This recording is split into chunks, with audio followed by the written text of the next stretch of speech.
Welcome everyone to Daf Yomi, 1 week at a time, Masechet Sanhedrin. This is our 4th class, and we are going to be reviewing Daf 23 to 29.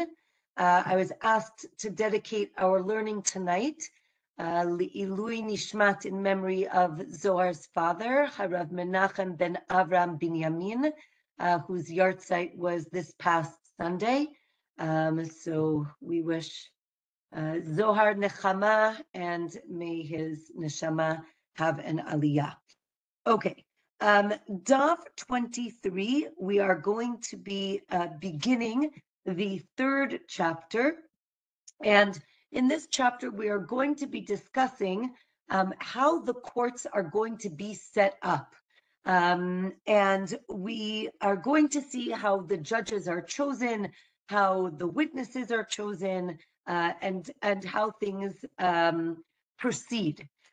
So Daf 23, the Mishnah tells us that for monetary cases, there are 3 judges, as we learned in the beginning of the Masechet. Each litigant chooses 1 judge, and together they choose the 3rd. Or maybe they each choose 1 judge, and then those 2 judges choose a 3rd judge. Each litigant can disqualify the other judge, or, and we'll see what that means, or they need to bring some sort of proof as to why they are disqualifying that judge. Each litigant can disqualify the other witnesses, again, or maybe they have to bring proof in order to disqualify the witnesses. So now the Gemara explains. One opinion is that each litigant actually chooses a full court, meaning, I want the court in, in Alon Shvut, and I want the court in Efrat. And then they agree on something in between, right? Meaning, you want to go to Yerushalayim, and I want to do it here in my hometown. So let's find something in between. The Gemara says, well, that's one option, but we'll see that as we explained it originally, it's that they choose a judge, not that they choose the entire court. If the court is made up of experts, let's say you have the borrower and the lender. So the borrower cannot refuse to go to the court of the lender if the lender chose a court full of experts. Because again, if they're experts, he needs to go and he needs to come to court. The sages say, no, each litigant chooses a judge, not a court. And this way, everyone will accept the verdict, right? Again, if you chose one of the judges, then you feel like you have, someone on your side. The witnesses need to know the other witnesses that they are signing with, if they are signing on a document, and judges need to know the other judges that they are presiding with. A person can only disqualify a judge if he isn't an expert. However, if the judge is an expert, you cannot disqualify the judge. And if they are like good people, they're seen as experts, and you can't disqualify them either, right? And if you accepted these people as judges, you can't then turn around and say, you can't just turn around and say that you want to disqualify them. If one witness comes in place of 2 and the other litigant accepts the testimony, and then he says, you know what, never mind, I want to disqualify him, that is valid, meaning this is, right, someone says that they're changing their mind. That works because the original witness isn't strong enough, meaning we'll learn, we've seen it a little bit, but we'll learn that we always need a minimum of 2 witnesses. Less than 2 witnesses are not valid testimony. So if you accept one witness, you can disqualify that witness later on. Maybe a case is where a person accepts someone else's father as the judge, and then he can change his mind because really that person is a valid judge for other people. He's just not valid for this case in particular. Or maybe the machloket is where you have a litigant plus one witness who come to disqualify another person's witnesses. But again, he's biased. So then how can he, right, again, the litigant, how could the litigant be a witness against the other witnesses? He's biased in the case. And that would be maybe that is the machloket. If a second group of witnesses are come and invalidate the first set, and then another one invalidates them, so we keep the original testimony. And the Gemara says here that on Daf 24, if witnesses are disqualified, then we believe the litigant to disqualify the judges, meaning if things are starting to fall apart, we can say that we believe the litigant to disqualify the judges after the witnesses were already disqualified. If the judges were disqualified, then we believe the litigant about the witnesses, meaning in both cases, there is another court to go to and there are other witnesses. So we're not basically ruining the entire court case. And therefore, we accept all of those testimonies. Okay, here then the Gemara talks about Reish Lakish, who was called someone, in Hebrew the term is Oker Harim. He would uproot mountains. That's how powerful an intellect and such a great sage. And not only that, but he would uproot the mountains and then grind them up in the study hall, in the Beit Midrash. So too Rabbi Meir. And therefore, Reish Lakish spoke very nicely about Rabbi Meir. And since we're talking about Torah scholars respecting one another, so the Gemara tells us that the Torah scholars of Israel used to speak very nicely about each other, and they would give honor to each other. However, the scholars of Bavel were always attacking each other.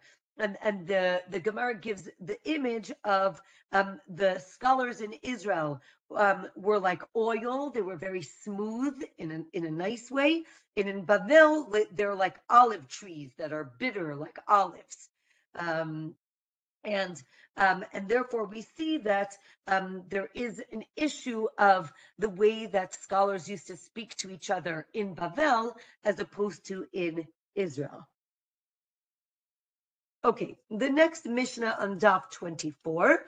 Let's say a person says, I accept my father to be our judge, or I accept your father to be the judge, or I accept three cow herders to be a judge. These people are not supposed to be your judge, right? And we'll see that in the next in a few Mishnahs. But if you accept it and you say it's fine, so that's valid. You have the right to accept whoever you want as a judge, but the person can take it back, meaning you can reverse your statement and say, you know what, never mind, I do not accept that person. Or maybe you cannot retract your original agreement. If you agreed that this person is going to be your judge, then that is the way it stands. If a person was liable for an oath and the other person said, you know what, you don't have to take the oath, you can just promise, right? Again, we've seen in previous Masechtot when someone is liable to take an oath. So let's say the person says, you know what, you don't have to do it. So he can change his mind again, or maybe he cannot change his mind. So now the Gemara is going to explain our Mishnah. The machloket here is If someone says, the Hebrew words are machul lecha, meaning I just am, I am I'm wiping the slate clean, right? And you know what? I said you owe me money, but in the end, forget it. You can just keep the money, right? And I agree that if the judges find in your favor, you can keep the money, right? If he can change, right? So the question is, if someone says machulecha, you can keep the money. So now there's a machloket if he can change his mind. If the borrower says, I'll give you the money if the court finds for you, everyone agrees that he can retract, right? Or maybe there also is a machloket in that case as well. And then the case of the oath is, right, if you say, make an oath and then you don't have to pay, that's as if you said, machul lecha, right, you can have it. Or no, maybe if you say, make an oath and you have to pay, right, the words are eten lecha, I will give you the money, then maybe that is the case. There's a machloket, right? This machloket that we just mentioned is always before the verdict. After the verdict, nobody is allowed to back out of whatever statement they made beforehand. Or even after the verdict, they are allowed to change their mind. Okay, next Mishnah tells us the following people are invalid to be judges or witnesses. This is actually a very, very famous Gemara, Daf 24, is going to describe people that are invalid for being a witness or a judge. The first person is what's called misachek bekubiya, which literally means plays with a cube, but we will say dice. And this is basically a gambler. A person who gambles is not allowed to be a witness or a judge. We'll explain this in a minute. A person who charges interest, a person who flies pigeons, we'll explain what this means, and a person who sells produce from Shemitah, right? Shemitah on the 7th year is the year that you're not allowed to sell that produce. And if you do, then you are disqualified from being a witness or a judge. Now the Mishnah explains only when is this the case that they're invalid? When this is their only profession, meaning the person is a professional gambler. If they have another profession, right, the guy is a doctor, but on the weekends he goes to Atlantic City. So then, right, or Vegas, then one opinion is that they are still valid to be witnesses. Okay, so now the Gemara is going to explain why is gambling a problem. So the Gemara says gambling is a problem because it's like stealing. Why? Because it's an asmachta, and we'll see what, right, I'll explain in a second. Meaning when, right, let's say two people are playing poker, right? Now, when I put money into the pot right in the middle, I really believe that I'm going to win and I'm going to get my money back. I don't really believe I'm going to lose. And therefore, when I put the money in, if the other guy wins and he takes my money, he's actually stealing because even though I put my money in the middle, I didn't really want to give my money to the other person, but right, I thought I was going to win, right? And therefore it's like stealing. Again, that's one opinion. Another opinion is it's not like stealing. If you put money in the pot and you know you can lose it, then the other person is not seen as stealing. Another reason that is given for gambling is because they aren't productive members of society, right? If they're not working and all they do is sit in Atlantic City all day, then they are not productive members of society. Therefore, they're not allowed to be witnesses or judges. However, right, if they have a job, so then they are valid for court. Okay, Daf 25 tells us that there's a machloket if the end of the Mishnah is explaining the Mishnah according to everybody. And therefore, maybe even if the gambler has another job, maybe they're still invalid to be witnesses. And then the Gemara shows that wagers aren't an asmachta. Again, asmachta means where you didn't really mean to give over your money, right? And but with a wager, maybe you actually did. When we said someone who lends money with interest, it also includes somebody who borrows with interest. Both of them, right, both sides of that agreement are disqualified. Let's say two witnesses came and one says, he lent me money with interest. And the other one says, I saw him lend money with interest. So we accept the testimony and that other person is invalid, but the witness who says he lent me the money, so that person isn't and he doesn't invalidate himself, because again, and I think we've mentioned this previously, we do not accept testimony against yourself, right? You can't testify against yourself, and therefore we accept, right, the part of the testimony that is disqualifying the other person, but not for you, right? Let's say there was a butcher who was selling non-kosher meat.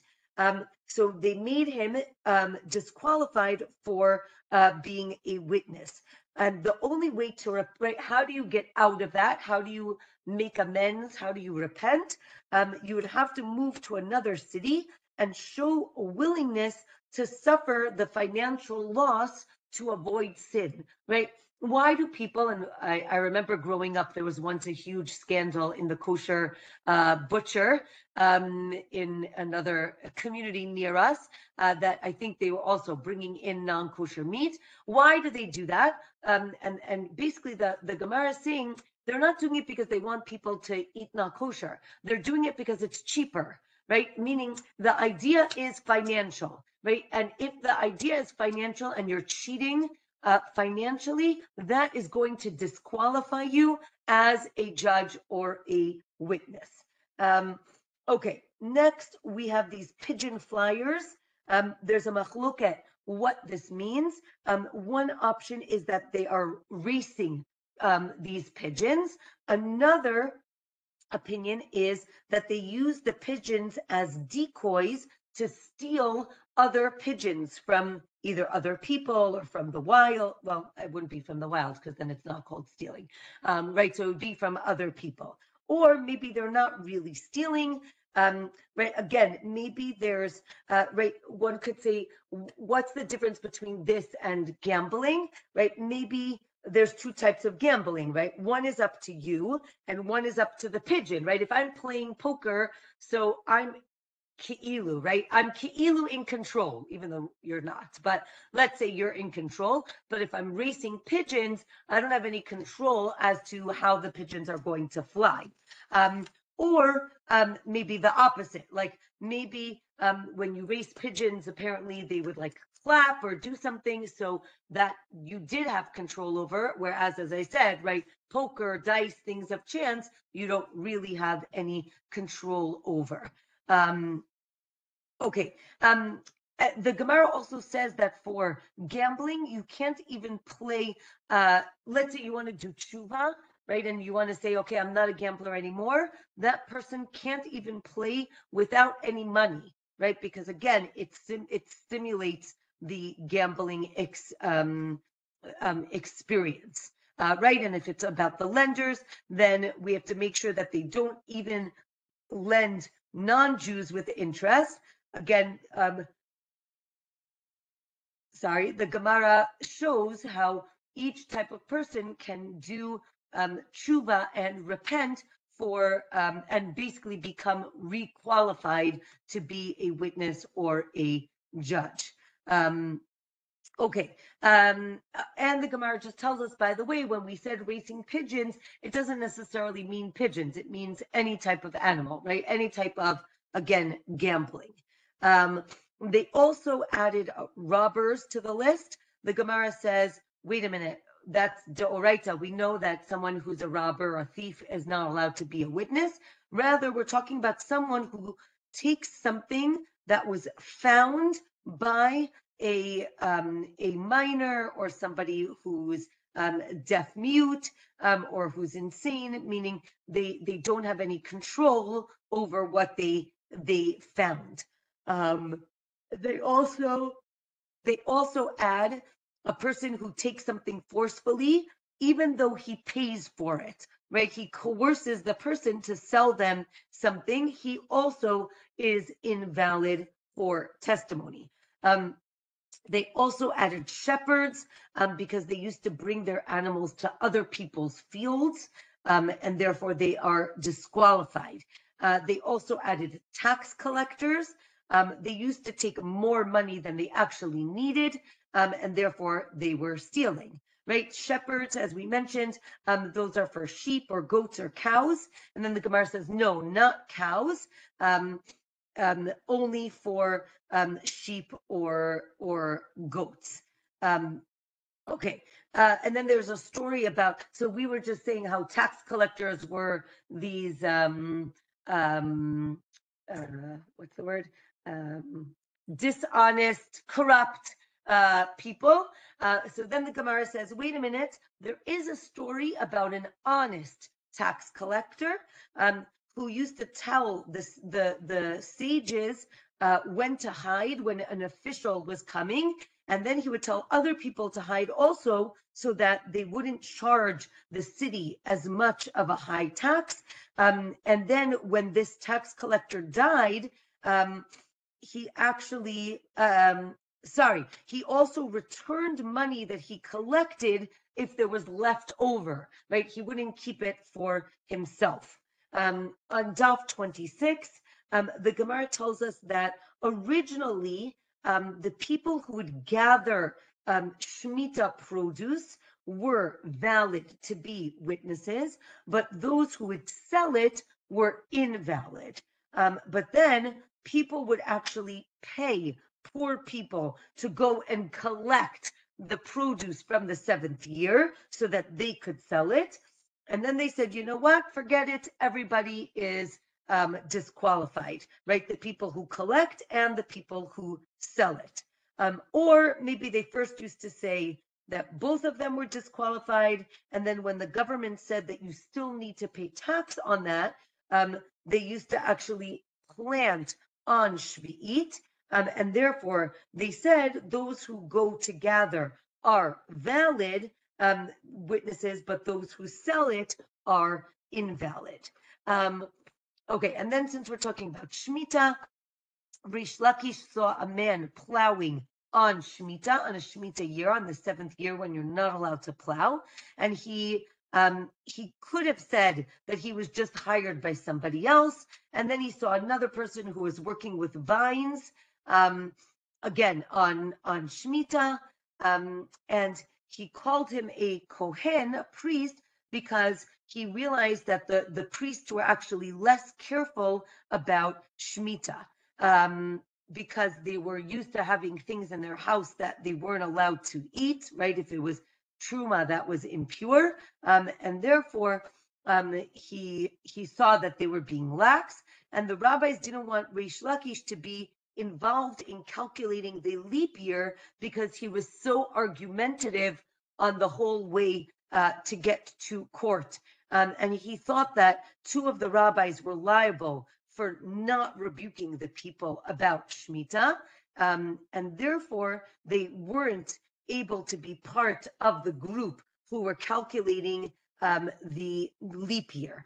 So these 2 rabbis who he felt had responsibility to the community, and they didn't tell the community that they were doing something wrong, so he called them a Kesher Rishaim, right? A group of evil people. And this is based on a story in the Navi about Shevna, Shebna was the advisor of King Chizkiyahu, and he was very influential. And he actually, this is in the time when Nebuchadnezzar surrounded Jerusalem, and King Chizkiyahu did not want to make peace, and Shebna actually sent a message to Nebuchadnezzar, to the general, saying that he was willing to make peace, but that Chizkiyahu wasn't. And then Chizkiyahu said, everyone needs to trust in God.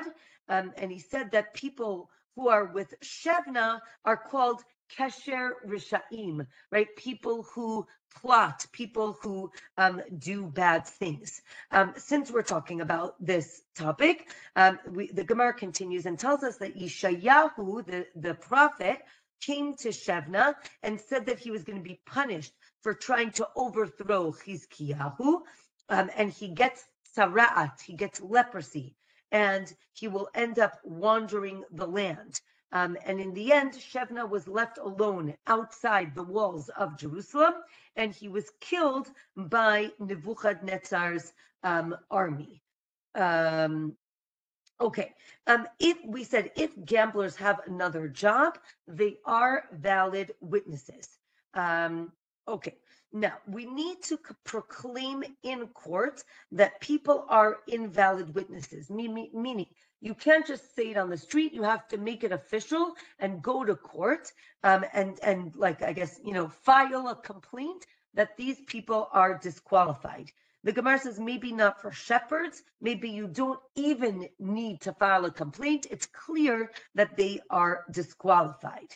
Then we have a story of two robbers who signed on a gift document, and because there was no announcement so that they were thieves, so maybe it was okay that they did this, and we say no, thieves don't need even an announcement, they are invalid. A person who accepts money from an idol worshiper, from an idolater, is disqualified for being a witness. Maybe this is only the case if it's in public, but if it's in private, maybe it's okay.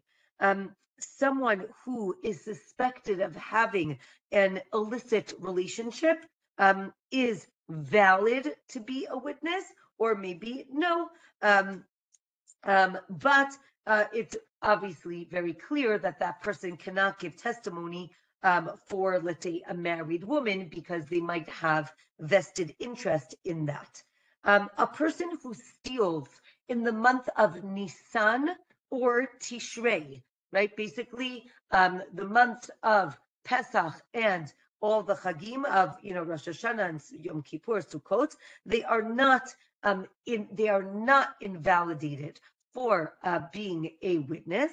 The Gemara explains that these are usually sharecroppers who take a little bit more than they are owed. And as we know, Nisan and Tishrei are the months of the harvest, and therefore we recognize that they're not really trying to steal. They think that this is something that is owed to them. Okay, now Daf 27 discusses an aid zomem. Okay, and I think we've mentioned this before, but if not, I'll remind us. Witnesses, let's say two witnesses come to court and they say, right, we saw Abraham kill Bob on Monday. And then another group of witnesses come and they say, how could you two witnesses say that you saw this thing happen on, I forgot what I already said, on Monday? So how could it be that you saw Abraham do this on Monday? You were with us at the movies, right? This is called, right, so the first set of witnesses are called Edim Zomemim, right? Edim Zomemim are witnesses that were, I guess you can say disqualified, but it's a very specific case. So these Edim Zomemim who are caught in a lie. Now it's important to recognize the lie isn't I saw the person kill with a gun. No, we saw the guy kill with a knife, right? Meaning that's called hakasha. That's where you contradict each other. An eid zomem is where you couldn't possibly have seen it because you were somewhere else. So an eid zomem is disqualified, obviously, in that case, but from now on, to be a witness.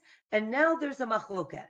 Abaye says that they are disqualified retroactively from the time that they originally gave that testimony, right? Even though, let's say, it took a day or two or a week for the other set of witnesses to come, they are disqualified retroactively to when they gave testimony. Therefore, if let's say they were witnesses for another case in the middle, in the meantime, that case needs to be thrown out because their testimony is invalid. Rava says, no, we disqualify them from now on because now is when they became Edim Zomamim. Right? What's the rationale? Again, Abaye says retroactively because the person is a rasha, right? Or we could say a liar, right? And because they were a liar, right? They're a rasha. We have to knock it out all the way from when they gave the testimony. Or we say from now because we're concerned, right? Let's say again, in the interim, if they were witnesses to something else, it's not fair to invalidate everything they've done in the interim because nobody knew that they were disqualified. Okay, and here, something just very fundamental. In general, we paskin, if it's Abaye and Rava are generally argue with each other, respectfully, of course. In general, we follow, if it's Abaye versus Rava, we follow Rava's opinion, except for 6 cases where we follow Abaye's opinion. And these cases, the acronym for these cases, it's called Ya'al Kagam. Ya'al Kagam, each letter is a different machloket, where instead of paskening like Rava, we paskin like Abaye. So here on Daf 27, we have the concept of Ya'al Kagam, and Rashi over there tells us exactly what all of those cases are. I'm happy to share it with you at the end if you would like. Okay, next case is a mumar. Mumar is someone who rebels against God. If someone rebels against God and that person, let's say, eats non-kosher because he wants to eat it, he is disqualified for testimony. Generally, the idea is because it's cheaper, right? As you all know, right? A hamburger at McDonald's is, I don't know what it's up to now, but $1, $2, $3. You go to a kosher restaurant, it's $20. Okay, maybe it's $5, but it's still double or triple if you go to a kosher restaurant. Again, right, monetary issue. The Gemara now asks, what if the person is eating what we would call in Hebrew lehachis, right? Let's say the person is eating because they're saying, not because I want to eat a cheeseburger, but because who is God to tell me what I can do, right? It's against God. So one opinion is, okay, that sounds pretty bad, so they should be disqualified from testifying. Another opinion is no, they're still valid witnesses because, again, the question is what disqualifies the person.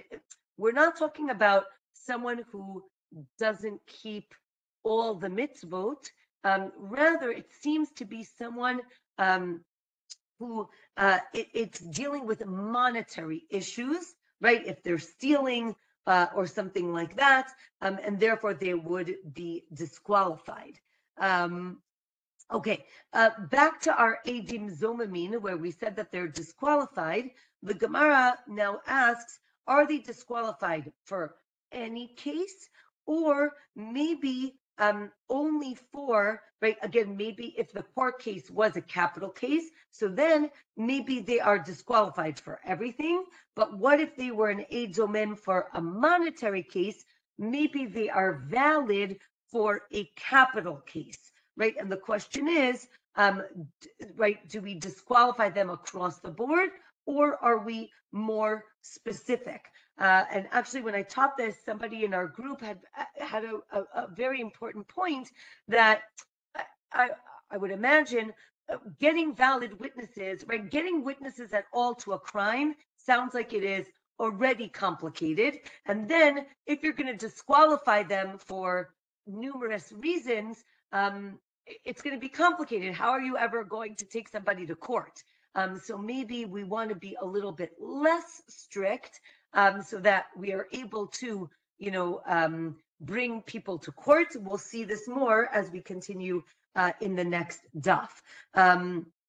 Okay, then the Gemara says, no, right, this mumar, if he's bad to people and God, he is disqualified from being a witness. There's a story about Bar Chama, who was accused of killing someone, and then in court, he was brought to court and they were going to punish him. 2 witnesses came and said that he did it. And then 2 witnesses came and said that one of the other witnesses is actually a thief. And therefore, right, can he give testimony here? Now, again, thief means monetary. And here, this is a capital case.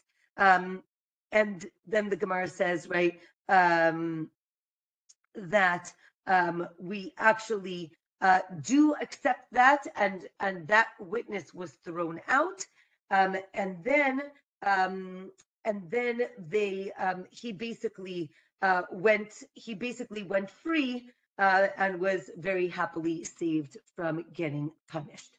Okay, the next Mishnah is going to go through relatives who are disqualified from being witnesses for each other. Now, I'm going to share, let me see if I think I can share my screen. Let me see, hold on 1 second.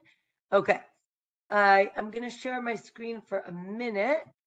So 1 second. Okay, can everyone see? Okay. Can people see the screen? Yes, okay, great.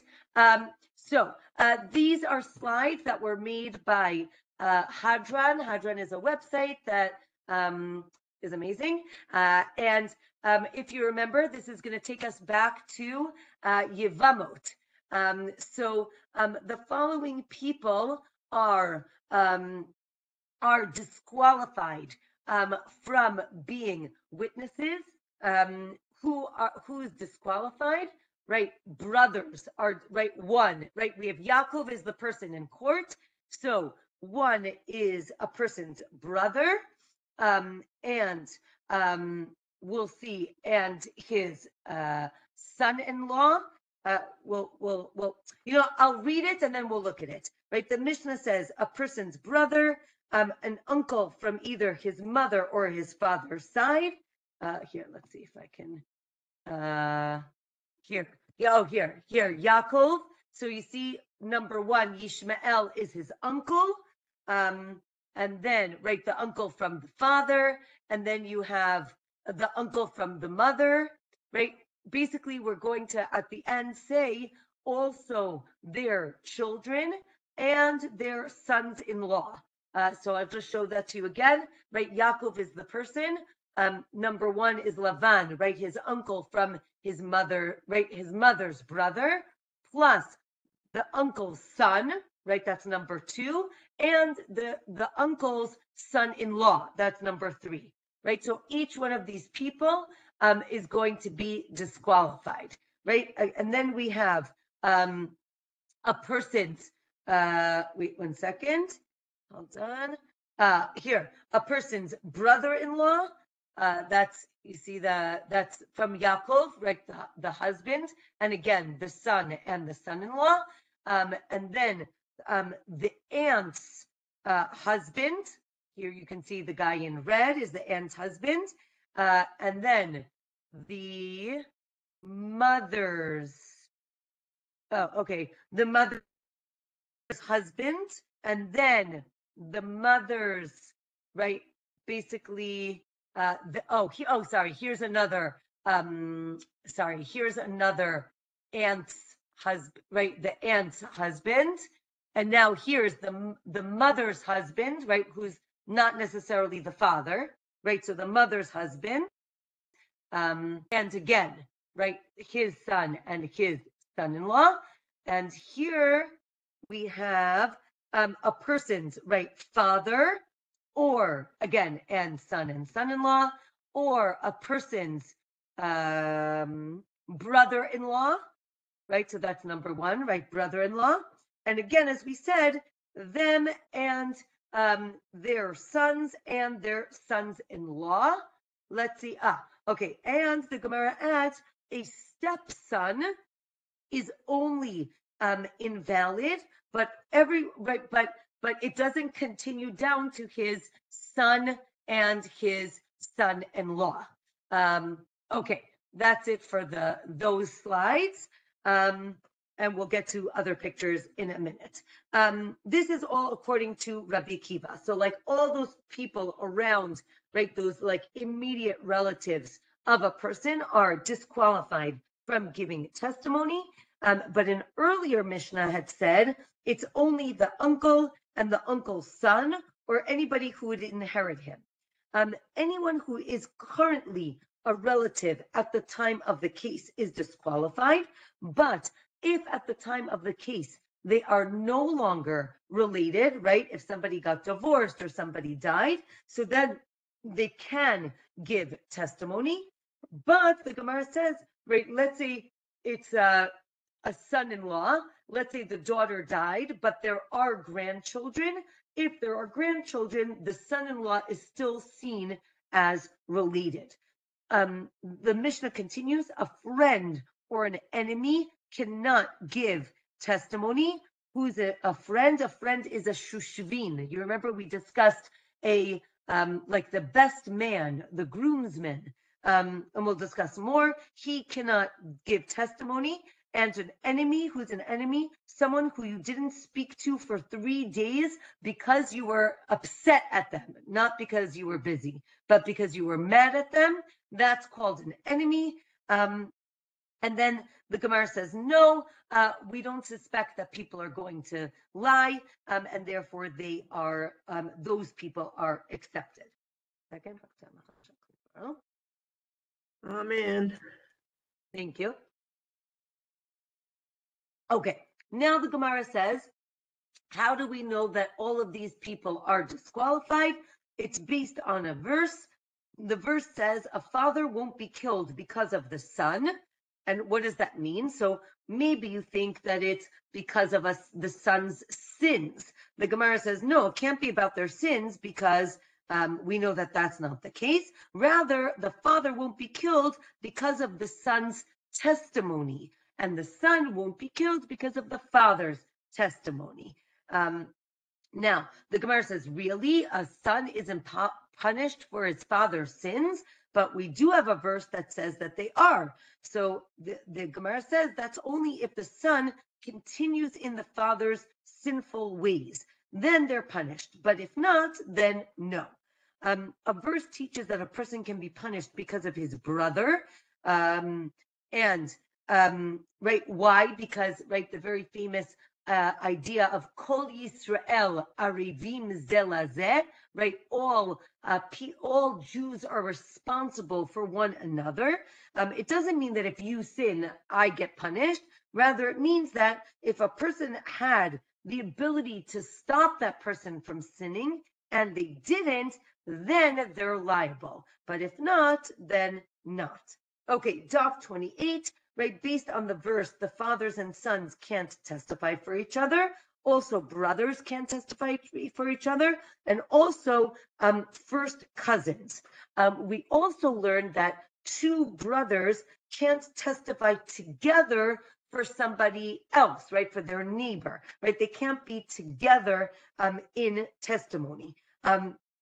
But it could be that one brother testifies with a random person for, let's say, one part of the case, and then another brother with another witness for another part of the case. That would be okay. Again, relatives of the father can't give testimony based on a verse, right? It says the word avot twice to teach about the relatives, not only of the father, but also of the mother. Testimony against relatives and also testimony for relatives, right? Meaning against and for are both invalid. And then the Gemara talks about what about capital cases versus monetary cases. Maybe it's the same, maybe it's different, right? And here the Gemara talks about different levels of relations, right? So again, Rav is in black, right? So the father and the uncle are like 1 degree of relation. The cousin, right, is the 2nd degree of relation. And then, right, a son would be a 3rd degree. And the question is, can a 3rd degree give testimony for the 1st degree, right? So so let's say, can the grandson give testimony for the grandfather? That maybe should be okay. And then the Gemara says, right, again, first of all, it says that there are 8 categories plus their sons and their son-in-laws, which gives us 24. And then we say, right, so it's 24, not the son's son-in-law, right? Again, like if you keep going, we don't go down to 4 generations. We only, degrees. We only go to 3 degrees, right? So we say that the uncle can't give testimony, right? So too his son or his son-in-law, right? That's the cousin-in-law in this picture, right? And then, right, also the son and the son-in-law, right? Again, do we continue that and say it's the same as the 3rd degree, or is that already 4th degree, right? What about, and then the Gemara talks about here, right? Again, you have the son of the uncle or the son-in-law, and then maybe his son and son-in-law, right? Maybe that's where we're talking about 3rd generation, right? And here, now we have a case of mothers, right? You have a mother-in-law, and you have, right, the wife of the stepson. So then, right, the husband is going to be like the wife, and therefore he is invalidated. So to step brothers. Oh, hold on a second. That's a different picture. Let me see. Wait, no, I'll give you this picture is better. Here, this picture, right? There's a man and a woman, each have a son from somebody else, and then they get married and they have a son together. So it's clear that if you share a mother or you share a father, right, that's your half sibling, and that's invalid. But the Gemara says even if, right, the 2 sons on the 2 extremes are also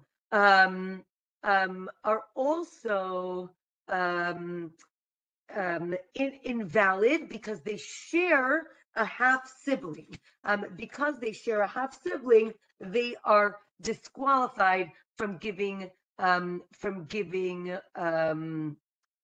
testimony for each other or against each other. Right? In-laws, right? What we call machatanim, right? The in-laws to each other can give testimony for each other because they are not related. A person can testify for his arusa, right? Arusa is like betrothed, where they're not yet married, but they're more than just engaged. And that would be okay because on one hand, they are a little bit related, but not enough related.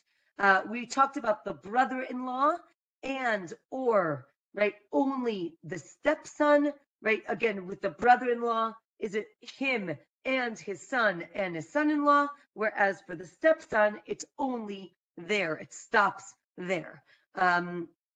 Okay, daf 29, we said that what does it mean? Someone who loves you, right? The shushvin, the best man.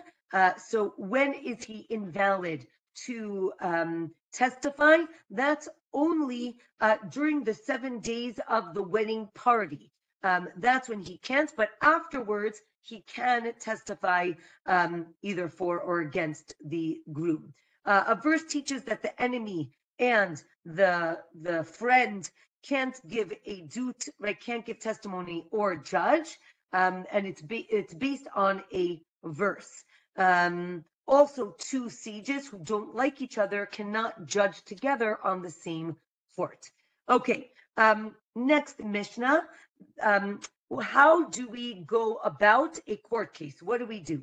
So the Mishnah explains that you take the witnesses into a room and you separate them and you scare them into telling the truth, right? And we'll see what that means.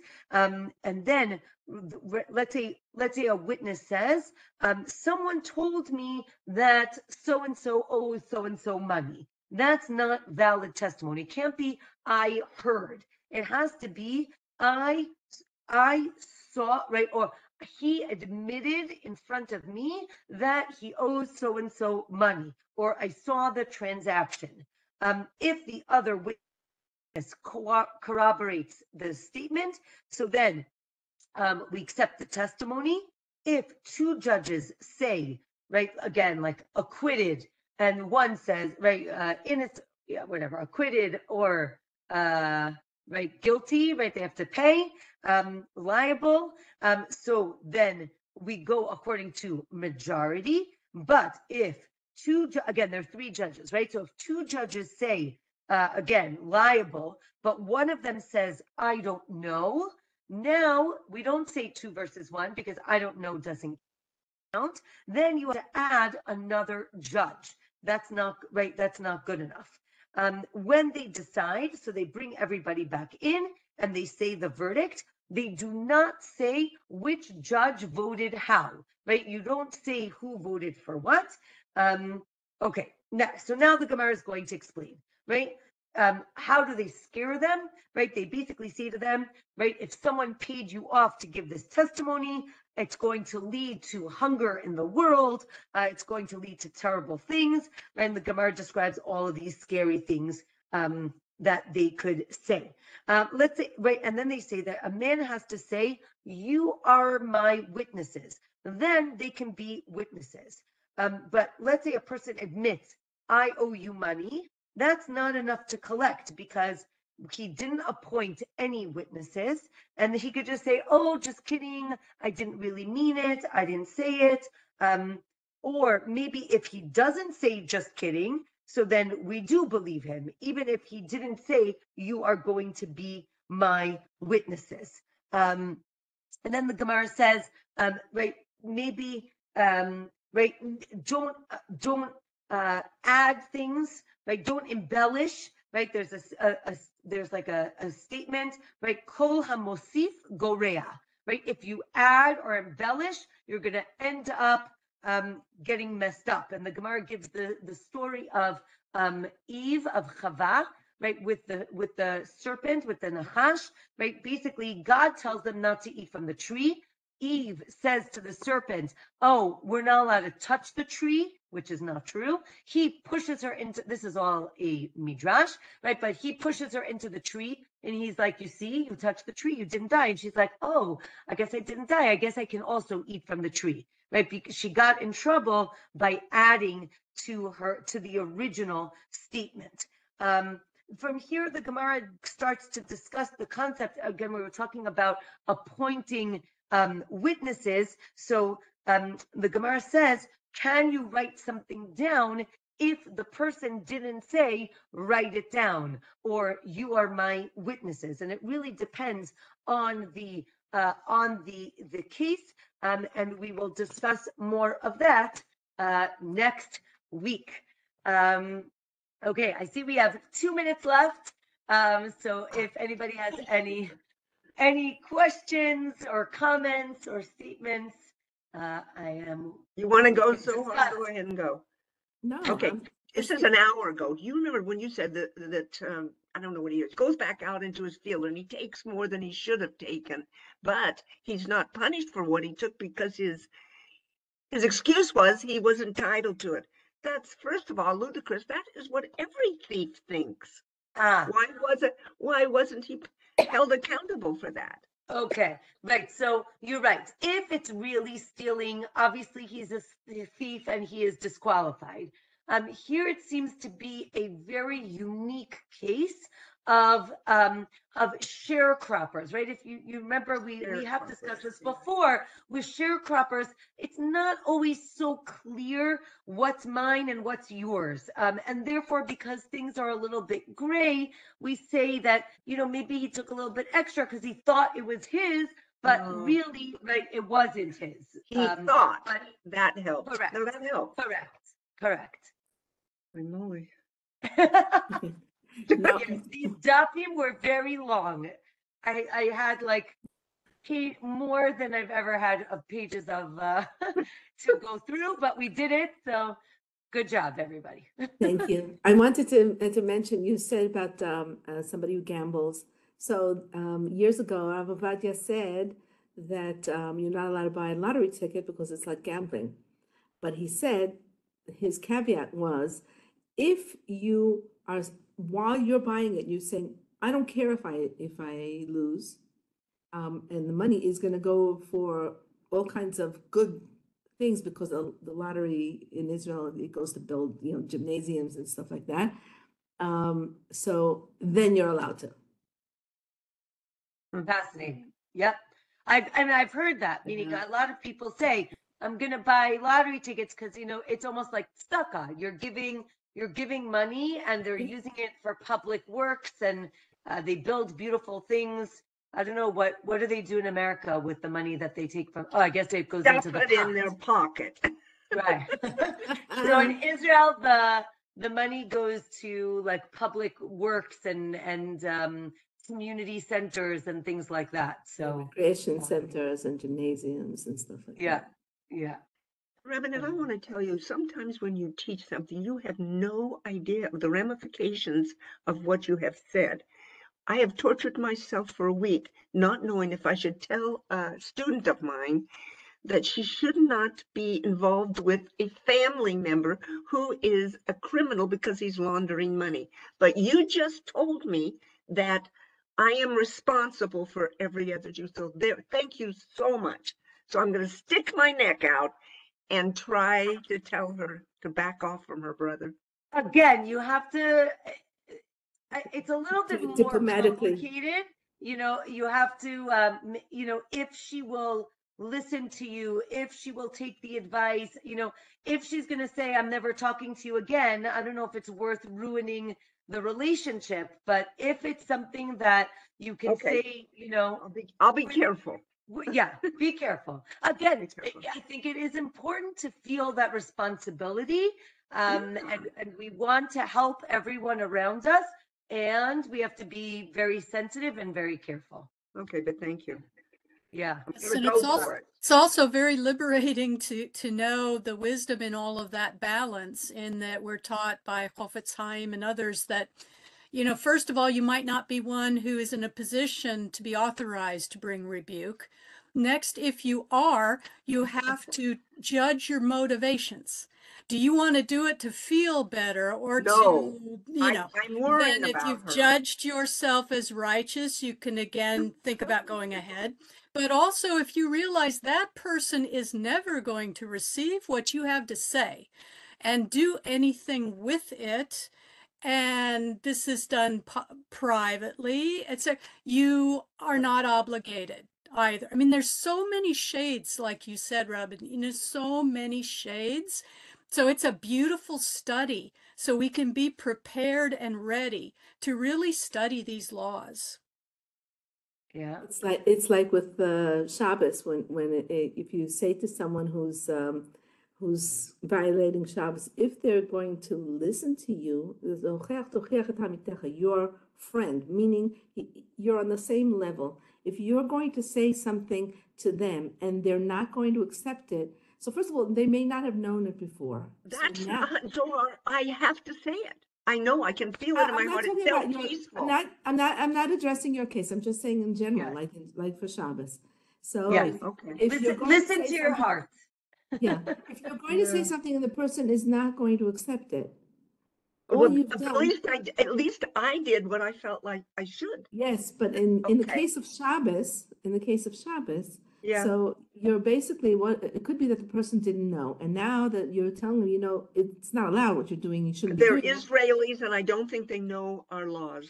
I'm not talking about your case. I'm Yeah. talking about Boy, I in am. general. Okay. So then you've only made it worse, because now if they continue doing it, even though you've told them, then now they're doing it on purpose, not because they didn't know. So Oh, you I have to hadn't thought about that. weigh that Oh whether my it's going to God. help or not. It's a very difficult decision. Yeah, thanks a lot, Zohar. I had it all I'm sorry. Okay. Good I'm done. luck. Thank you. Thank Uh, you, Ref. Listen to your heart and do the right thing. And I'm sure you'll do the right thing. Wishing everyone a Thank you. Shavua Tov and a Shabbat Shalom. Shabbat And shalom. see you Thank you very much. And next week. Bye. Thanks for your help. Thank you.